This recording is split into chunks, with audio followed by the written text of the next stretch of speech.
The purpose of the deep squat screen is to assess the mobility and stability of the hips, knees, and ankles.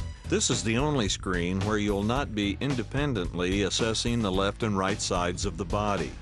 Lower your body into the squat position as slowly and deeply as possible. Give yourself a pass if all 5 of these criteria are met. Heels flat on the floor, feet parallel with no sliding or rotation, hips below the knees, knees aligned over the feet, and the dowel or any body part not touching the doorway. Common problems with this screen are raising the heels and leaning forward. If you're unable to complete the movement within the criteria provided, you receive a fail for the movement. Take up to 3 chances per side. If you failed, practice the following exercises. The toe touch progression relaxes the lower back and improves the shifting of weight from the heels to the toes.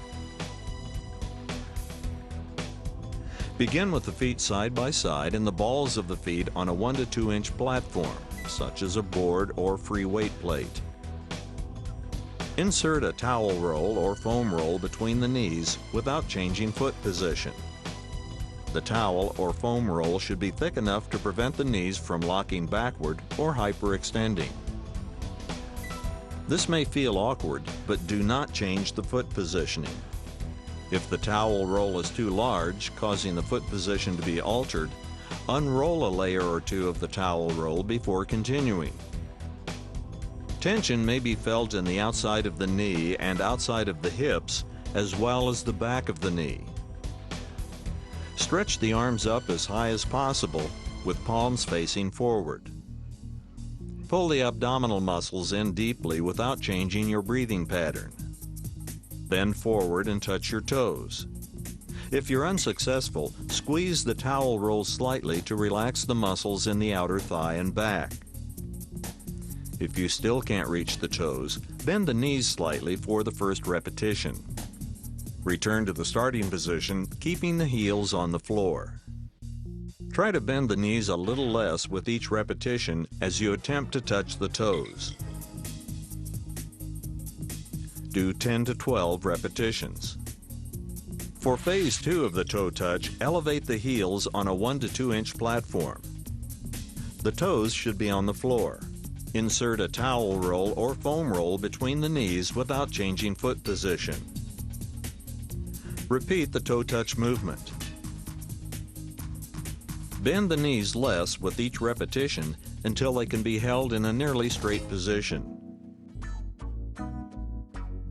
At no time during the exercise should the knee hyperextend or the foot position change. You should be comfortable touching your toes before starting the next exercise. This exercise progression is one of the quickest ways to teach the necessary muscle coordination for deep squatting. With the heels on a 1 to 2 inch platform, spread the feet shoulder width apart or even wider. Bend forward until the palms are flat on the floor.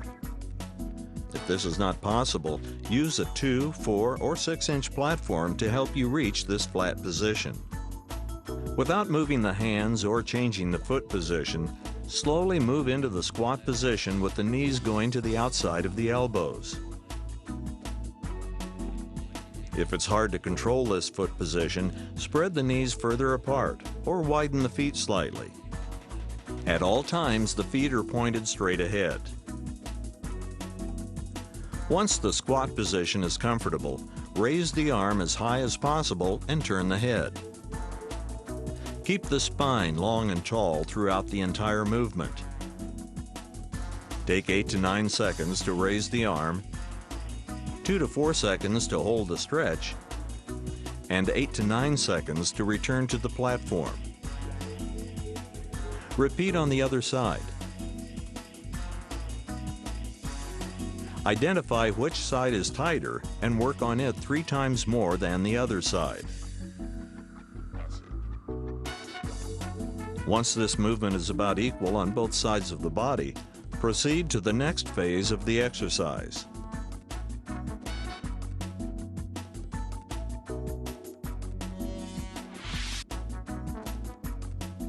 In Phase 2, begin in a deep squat position. Raise the hands in a Y position, taking them as far back and up as possible. Maintain balance and keep the lower body completely relaxed. There should be no change in foot, hip, or knee position. Now stand out of the squat.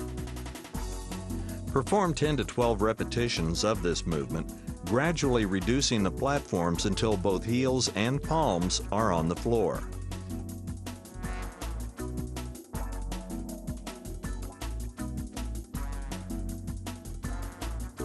Use these stretches as a warm-up and cool-down, or make them part of your workout for 1 week and retest.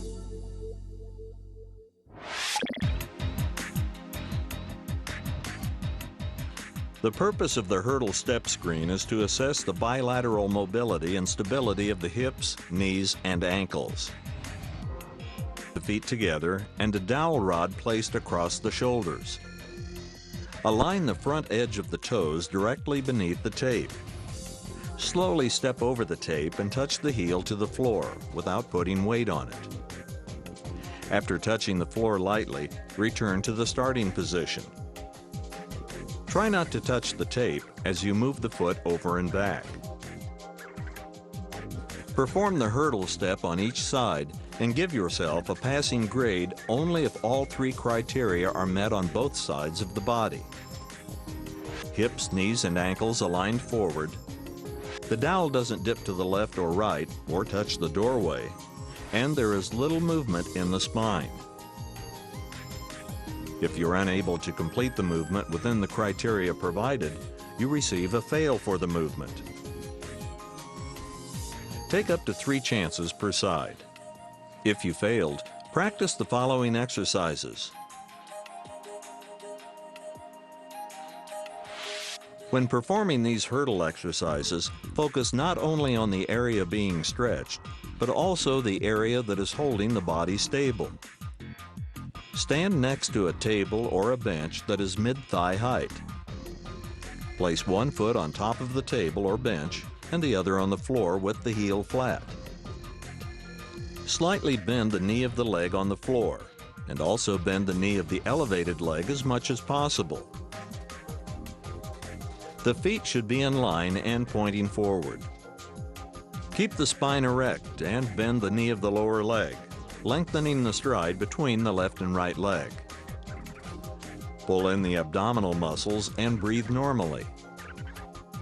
Hold this stretch for 20 seconds and then return to the start position with both feet on the floor. Repeat the stretch 3 times. Staying balanced and relaxed are the keys to performing the stretch well. For a more advanced stretch, add a torso twist. When rotating the torso, shift your weight slightly and naturally. Hold the stretch for 20 seconds, return to the start position, and repeat the stretch 2 times.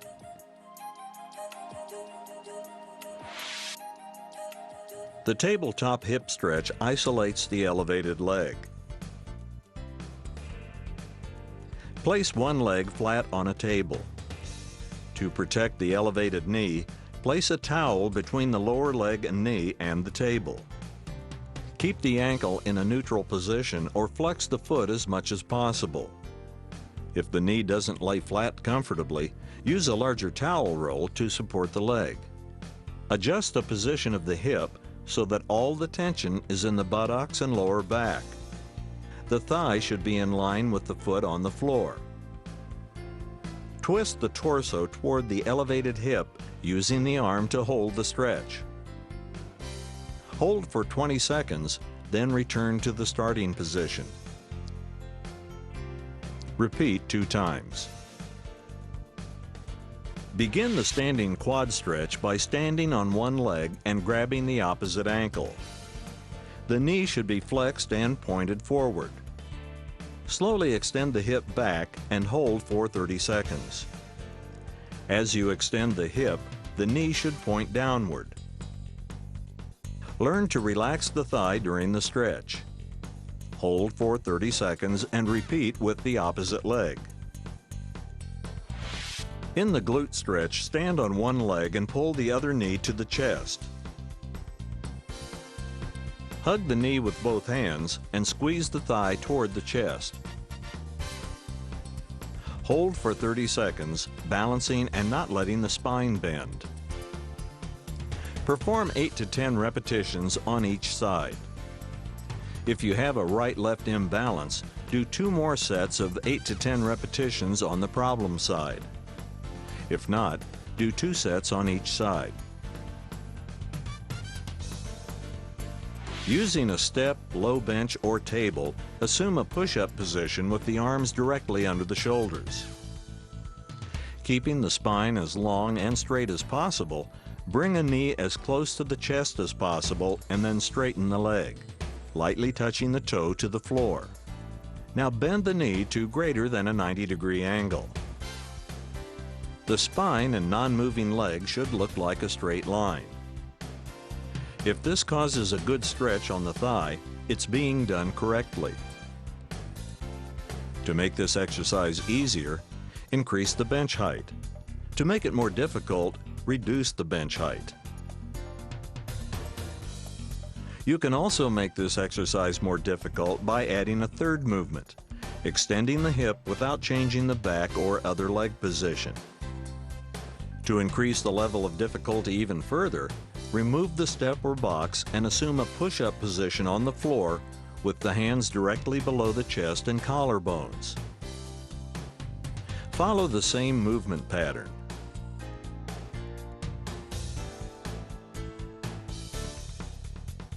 Other more difficult variations of this exercise include narrowing the stance or moving the hands forward on the floor.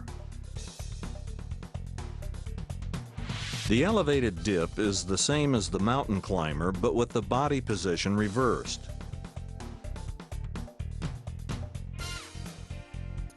To increase the level of difficulty, straighten the arms.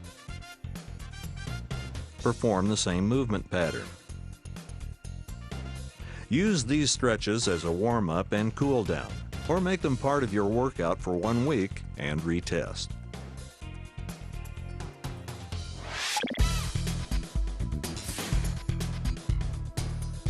The purpose of the inline lunge screen is to assess hip mobility and stability, quadricep flexibility, and ankle and knee stability on both sides of the body. Minimal to no upper body movement, the feet remain on the tape, back knee touching the heel of the front foot, dowel not touching the wall, or not tipping left or right.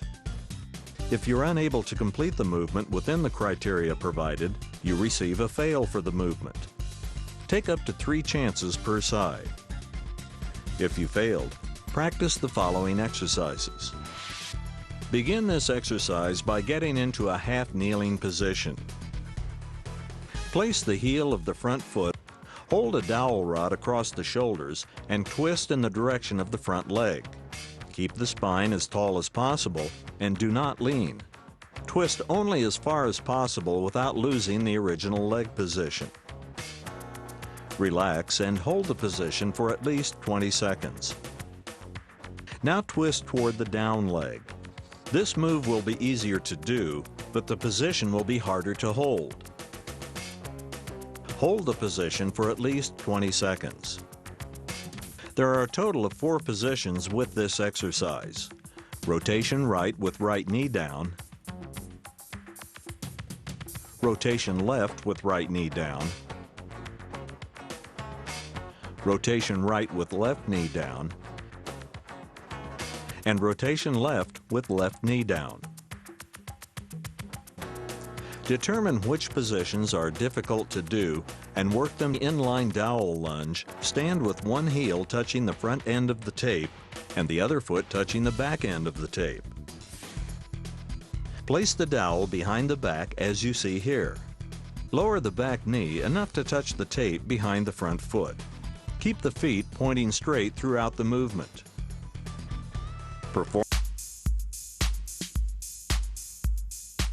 The purpose of the active straight leg raise screen is to assess stride flexibility while maintaining a stable pelvis and active extension of the opposite leg. Begin on your back with the arms at your sides, palms up, and head flat on the floor.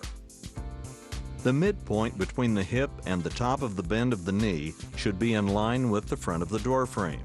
Curl-ups should be used only as a supplement to the leg lowering progression.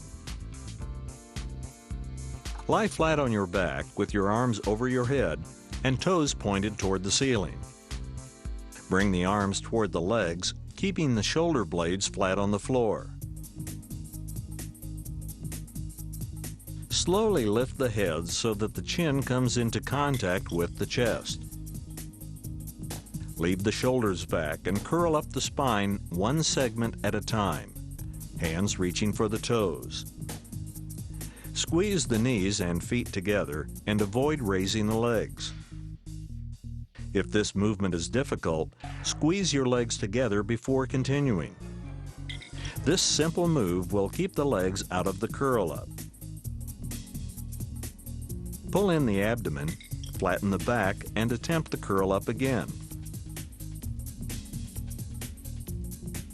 If this still presents difficulty, use a slight incline under the back until you can complete up to 12 repetitions.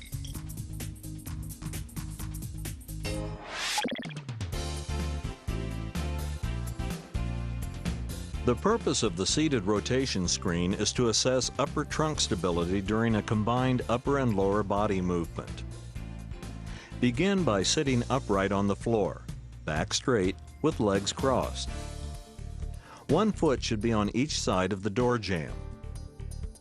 Hold a dowel above the chest, touching your collarbones and the front of both shoulders at all times.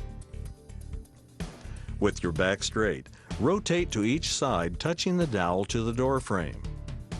Avoid leaning toward the door or bending the spine in any direction. Give a passing grade if all three criteria are met. The dowel touches the wall, the dowel is level and in contact with the chest, and the spine remains straight and upright. If you're unable to complete the movement within the criteria provided, you receive a fail for the movement. Take up to 3 chances per side. If you failed, practice the following exercises. Begin this exercise by lying on your right side, flexing the left knee and hip at slightly greater than a 90-degree angle. Place the right knee on top of the left ankle to lock it into a rotated position. If necessary, use a ball or towel under the left knee for support. Rotate the shoulders to the left. Reach up and out with the left arm. Do not force the movement by trying to lay the shoulders flat on the floor. Now pick up the right arm and reach toward the ceiling. Do not move the lower body. Do not break contact between the left knee and the towel roll, ball, or floor. Maintain consistent pressure. Use the abs to further rotate to the left. Maintain pressure on the ball or towel throughout the movement.